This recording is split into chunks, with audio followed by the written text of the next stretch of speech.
Hey, what is going on, guys? Welcome back to another brand new video. If you guys are new here, my name is AJ, and tomorrow Alex Pereira is fighting Khalil Rountree at UFC 307, which is taking place at Salt Lake City, Utah.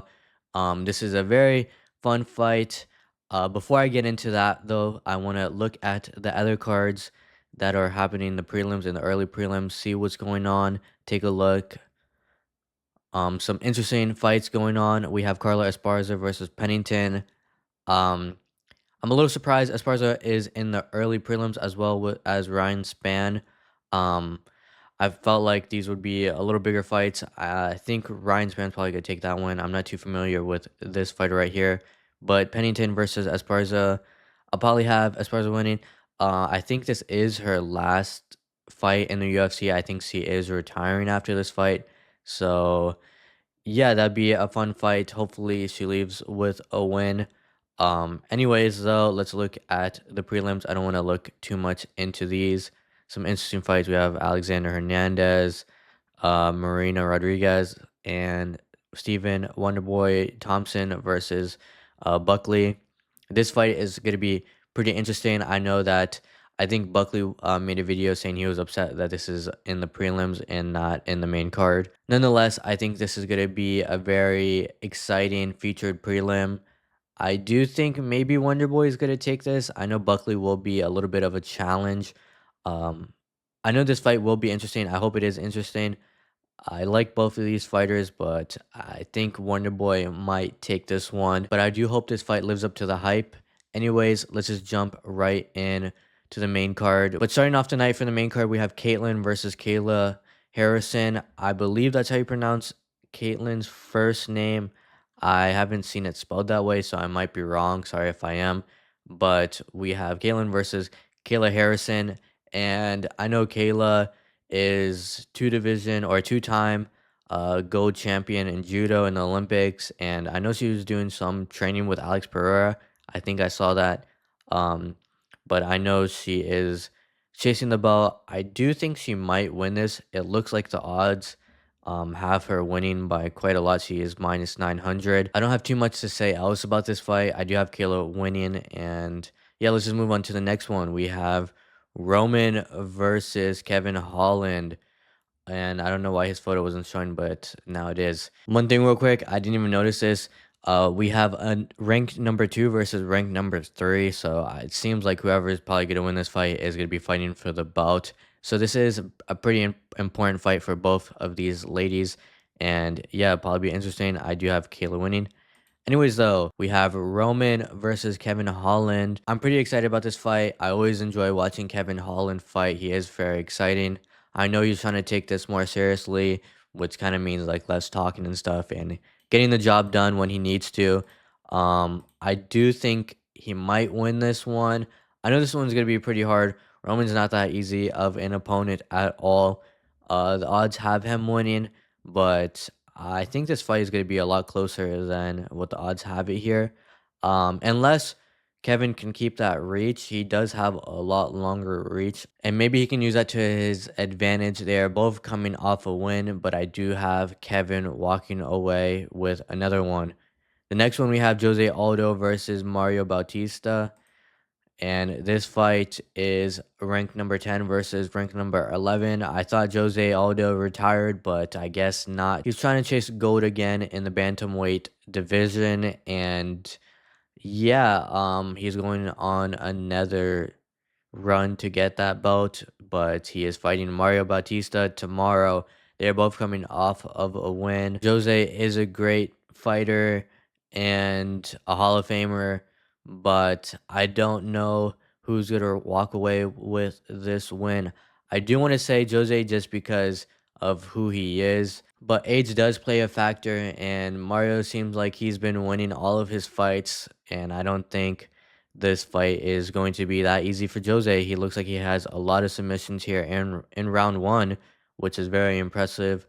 Um, but Jose, he's really good. This fight is pretty hard to predict. I do want to say Jose just because of who he is, and I don't really want to see him lose. I mean, all of these fighters are kind of just like fan favorites in a way. Like I don't want to see them really lose just because of who they are.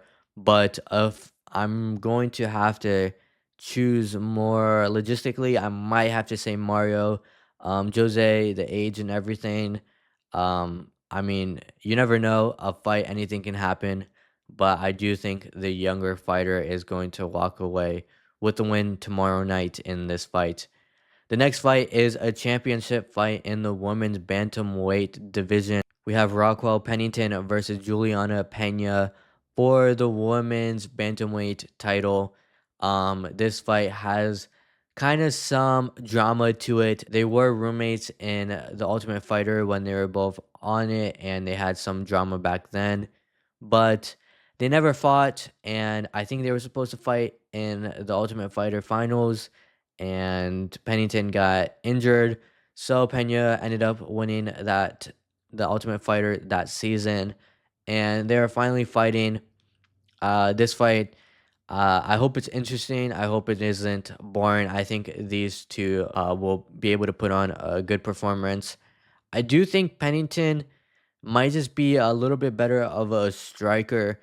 Pena definitely can get the job done. She's shown that against Amanda Nunes. She was supposed to have that trilogy with Amanda Nunes, but she got injured as well. I believe that fight happened a while ago, so she has a lot of time away from the ring. That fight was in 2022, and Amanda Nunes ended up retiring, so she never got that fight. But Pennington, she fought for the vacant belt in 2024, and she has won the belt, but now she is going to defend it against Pena. I do think Pennington is going to win. I feel like Pena, I mean, I can see why she is fighting for the belt now, but when you haven't fought in 2 years, I feel like that's going to be hard to just come back and fight for the belt. But like I said, Pena is able to definitely show that she can do the unthinkable, and maybe she gets it done, but I am going to go with Pennington with this fight. Now, for the main card, we have a very exciting fight. Alex Pereira is fighting against Khalil Rountree Jr. I'm very excited about this fight. I really enjoy watching Alex Pereira fight. I think his fights are always very entertaining. He does look like the favorite by a long shot here. Um, I don't know if this is really right. I think Khalil Rountree shouldn't definitely be underestimated. He has come off wins. The last time he has fought, though, almost a year ago against Smith, but that fight was pretty brutal. Had Smith wobbling back on the floor. I think there was someone else that their last fight was Smith. I believe, was it Roman too? Yeah, his last fight was Smith as well, but that was more recently. But I do think Alex is still gonna win this fight. Uh, Khalil definitely a heavy striker. He is a good striker. I think if he lands on Alex, it could be a game changer. But I feel like Alex's calf kicks are just going to be the game difference. Like how they normally are in most of his fights. This fight is most likely going to be a stand-up fight, but it is MMA. These two guys can take each other down. I just think that those calf kicks are maybe going to slow Khalil down a lot. I feel like Khalil is going to have to kind of rely on maybe blitzing in on Alex, but that might get him caught as well. I think these two guys can definitely both knock each other out, but I feel like those calf kicks are definitely going to take his power away, slow him down, and Alex is going to walk away with the win. But yeah, I'm excited about this fight. Definitely anything can happen, especially in the light heavyweight division. I do think that this fight is a lot easier for Alex compared to if he was supposed to fight Ankalaev. I felt like that was the real fight that I kind of wanted to see for Alex, and I felt like that would be more of a challenge. Ankalaev is a higher ranked opponent than Khalil Roundtree, but yeah, Khalil is ranked number 8. I think if Pereira wins this fight, he's probably going to be fighting Ankalaev, unless for some reason he goes on and fights for the heavyweight belt. I'm not sure if that's really gonna happen. I think he probably fights Ankalaev first, but Ankalaev is a wrestler, and I want to see Pereira fight a wrestler. I know that will be challenging, but yeah, I just want to see it happen, and I feel like that is kind of the next question for him in his career if he can take on Khalil and win this fight. I think people want to see how this striker does against a wrestler. But yeah, that's my predictions for the main card of UFC 307 taking place at Salt Lake City in Utah, and I'm very excited for these fights. Let me know down in the comments who you guys have winning. Also, don't forget to hit that like button, smack that subscribe button as well, and I'll see you guys in the next video. Don't forget to stay fresh.